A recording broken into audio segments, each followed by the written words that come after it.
I tooled this piece a little over 30 years ago and gave it to my mom, and she didn't have any way to show it. I didn't have any way to make a frame for it, so she just kind of stuck it in a drawer.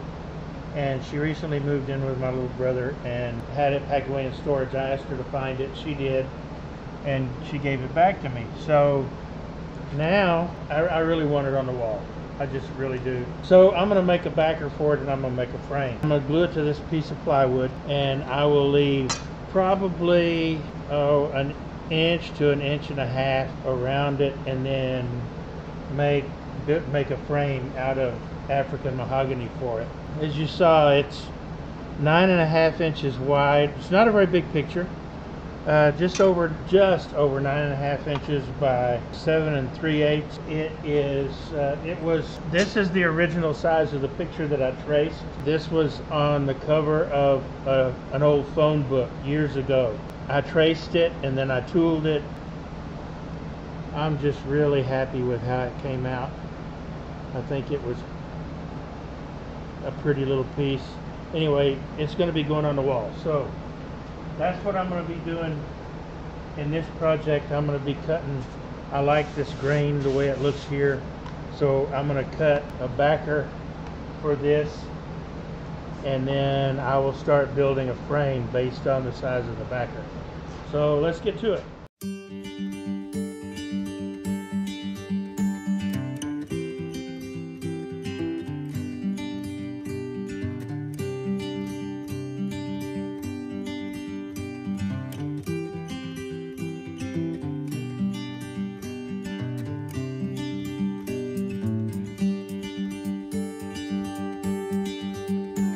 Okay, I've got the backer cut to size, but I'm not happy with this blue staining at all. I don't know what it came from. I can't get rid of it. It goes too deep. So what I think I'm going to do is I'm going to dye this backer black, at least around part of the perimeter, and then maybe sand it back a little and see what it looks like. Well, I'll try it first, just black, but if I think it's going to be too dark, then I'll sand it back a little and see what it looks like.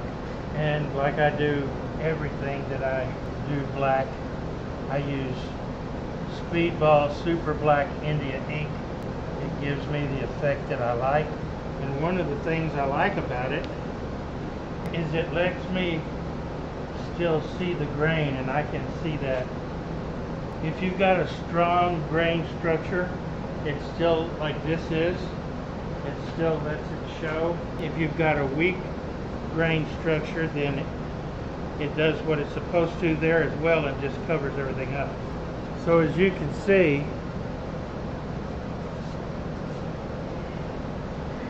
you can still see that grain structure in there.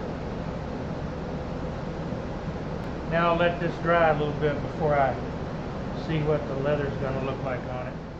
Okay, I've got the frame pieces that I need cut to width.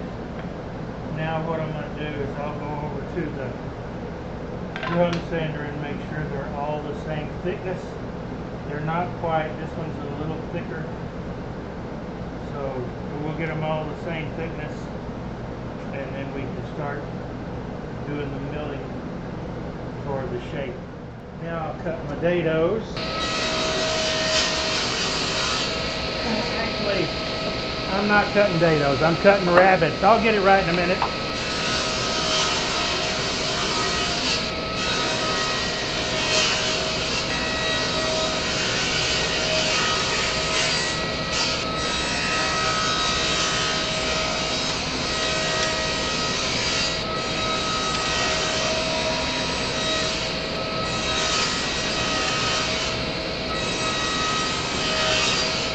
Okay, now the dados are cut.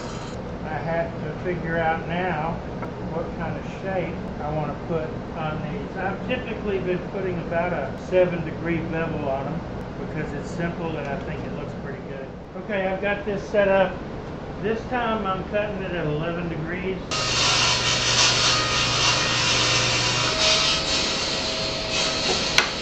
So now you can see the profile of my frame. Right at 3/4 out here, not quite down here.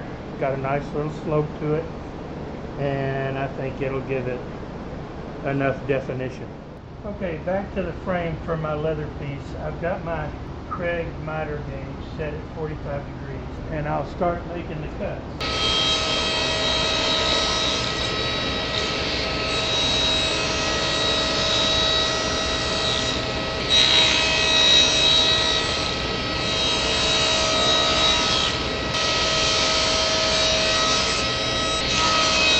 That's what happens when you don't have.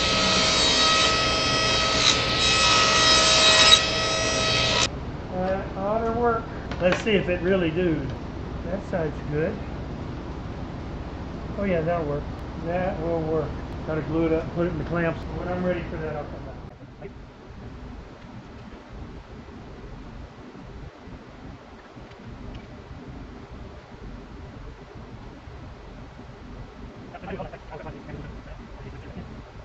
Okay, now I'll let that set up for, I don't know, an hour or so, and then I can come back and take it apart, sand it up a little bit, and then I'll cut the slots for the splines.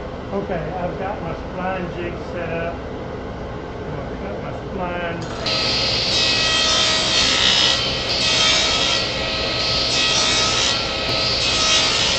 And that's all there is to that. I've got my splines slots cut.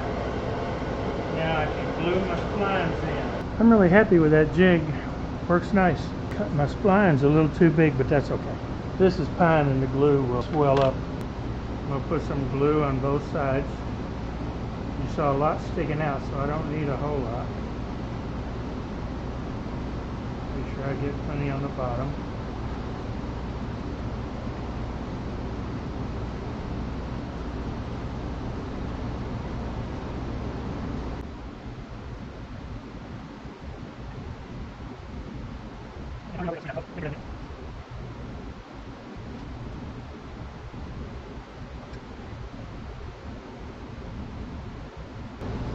Okay, now I will leave that to sit for a good 30-45 minutes so that it packs up, and then I can trim that off. After about 15 minutes I can take care of any squeeze out and get rid of that. Now I want to chamfer these edges. I'm using a 1/8" round over bit.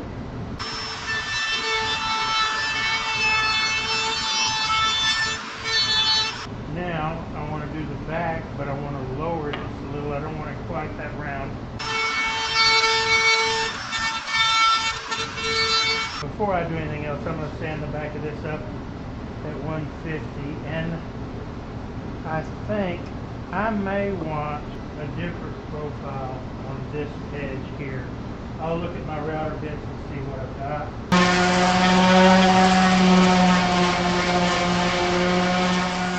I decided to go with a chamfer. I've got to be slow and careful.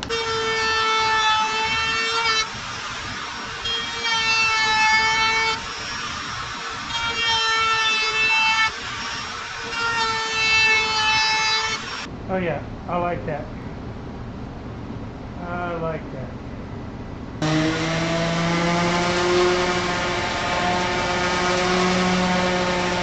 Now I'll repeat the process of 220. I'll sand the back and then the front, and then I will sand the front up to probably 320. And you don't need to watch me do all that, so I'll be back when that's done. Okay, so I've got my tack cloth here. I'm wiping the dust off. Now I'll let that finish evaporating, and then I'll come back and we will put the finish on this part of the frame.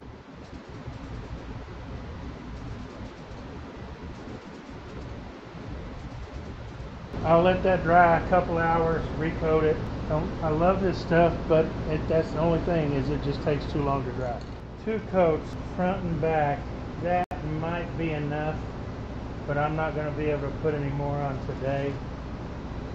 Or until next Monday, in fact. Tomorrow is Thursday. I'll be heading to SWAT. I'll be finishing this up when I get back.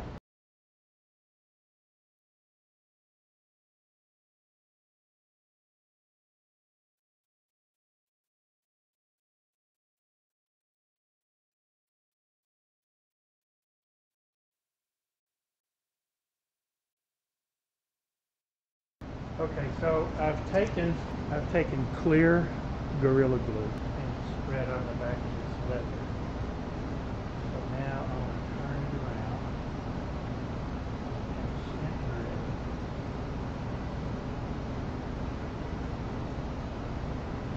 As best I can before I lay the edges down. Stays nice and flat. I'm going to put this piece of plywood on it. Because this plywood has a little look in it. So that on there, and I think. And I'll add that. So I will let that sit like that for a few hours, and then I'll take that off of it, and we'll be done. The thing left for me to do is mount the sawtooth hanger. I've got the holes marked for it already.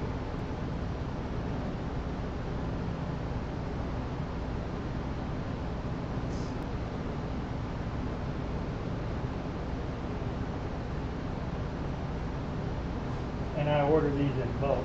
The only way to do it. You don't want to strip it out. You don't have to go all gorilla on it. It's not that heavy a piece. And there it is, all finished. I'm happy with the shape of this frame. I like the degree that I have on the slope in here. And I'm really happy that I chamfered those edges. I think it gives the frame a good look. So, another project done.